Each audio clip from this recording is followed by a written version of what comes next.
Welcome back to another episode of Rock Boys Football. A lot of buzz around this game. Tennessee heading on the road to play Georgia, and primarily the buzz is around the quarterback position.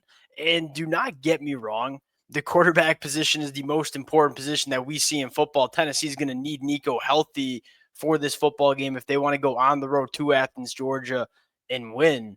But that's not necessarily the biggest storyline for me heading into this matchup. The biggest storyline for me is what Tennessee has done along the lines of scrimmage and arguably being a better football team along the line of scrimmage than the Georgia Bulldogs. This is a very similar conversation we had for Ole Miss heading into their game against Georgia, where historically, when we see these kind of matchups, especially with teams like Tennessee and Ole Miss, they just didn't have the dudes on the line of scrimmage to match up with the Georgia football team.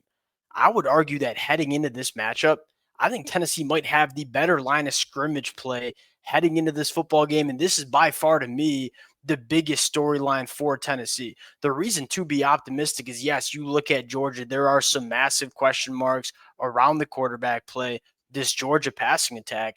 But I think what's not enough people are talking about is Tennessee potentially just being a more physical team along the line of scrimmage than Georgia, which is just something we've not said about this kind of matchup over the last couple of years. I think this could be the difference. Want to take a look at how these two teams stack up along the line of scrimmage. Now, before we get into it, as always, Tennessee fans, Georgia fans, we've talked a lot about this football game, the support y'all have shown the boys. It means the world. Georgia fans, if y'all disagree with some of these takes, I would love to hear from you guys in the comments section. Appreciate y'all rocking with it. If y'all do enjoy the content, consider subscribing to the channel. Without further ado, let's get into this one now. Again, I think it's not necessarily frustrating because it's a massive storyline heading into this matchup, the health of Nico.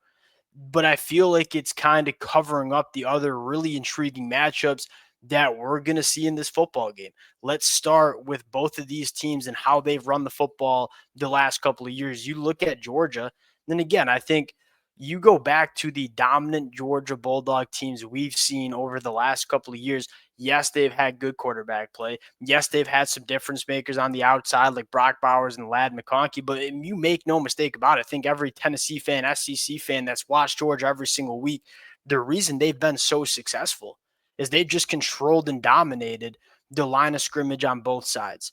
You're just not really seeing that from Georgia in 2024. Now they had a very good football game against Texas. That was the one game, and maybe that Clemson game early where you looked at Georgia and said that's the Georgia team that we all know from 2021 and 2022 and at points in 2023.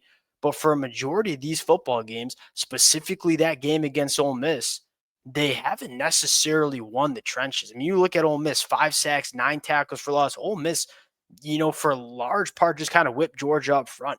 And Georgia has struggled to run the football, and that kind of gets compounded with Trevor Etienne not being healthy for this game. Now, yeah, that's a big storyline. I will say I think Nate Frazier, that true freshman running back, is an absolute dude, and he can certainly run the rock for Georgia. But I think the bigger struggle Georgia has seen in the run game is not the talent at running back. It's more this offensive line just hasn't dominated opponents like we're used to seeing. You look at Georgia running the football on the year, 3.9 yards per carry. That's 86 in the country.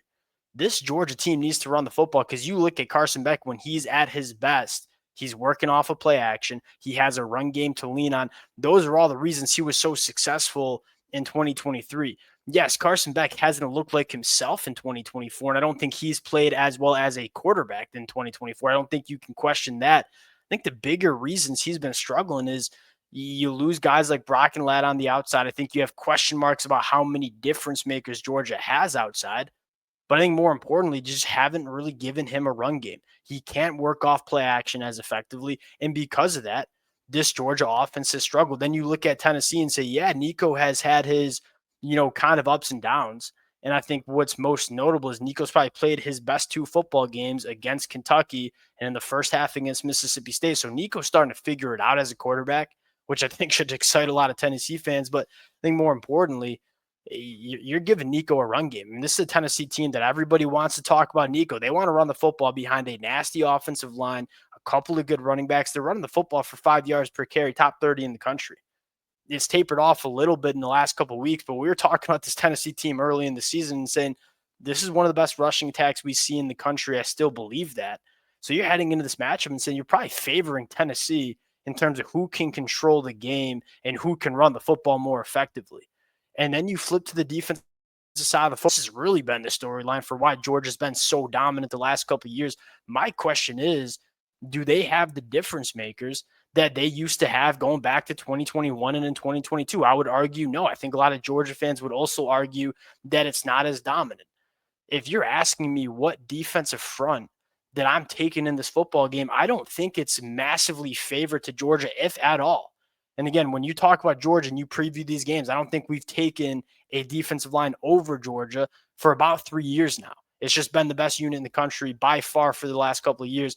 You look at this year and say, I think there's an argument that you would take Tennessee and what they have along the defensive line over Georgia. You take a look at the numbers. Let's start stopping the run. I mean, Tennessee, 2.9 yards per carry allowed, a top 5 rushing defense in the country. It's hard to run the football against Tennessee, and it's going to be hard for a Georgia team that's struggling to run the football. It's hard to see it get much better when you're playing Tennessee this weekend. You look at Georgia, they've been really good stopping the run, 3.4 yards per carry. That's top 20 in the country, but Tennessee kind of edges them out. And then you look at the pass rush department. And again, we've seen Georgia dominate games and remind us of what those Georgia teams were like in 2021 and 2022, specifically against Clemson, against Texas.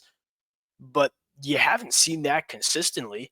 You look at Georgia in the pass rush and say they're only sacking the quarterback 6.4% of the time. That's 55th in the country, compared to Tennessee sacking the quarterback 8.3% of the time. That's top 20 in the country. And yeah, you can say, all right, sacks don't necessarily paint a full picture in terms of how disruptive a defensive line can be. I think that's very fair. Let's look at quarterback hurries. Tennessee quarterback hurries, 122 of them, led by James Pierce with 33. You look at Georgia, only 98 quarterback hurries, led by Christian Miller with only 12.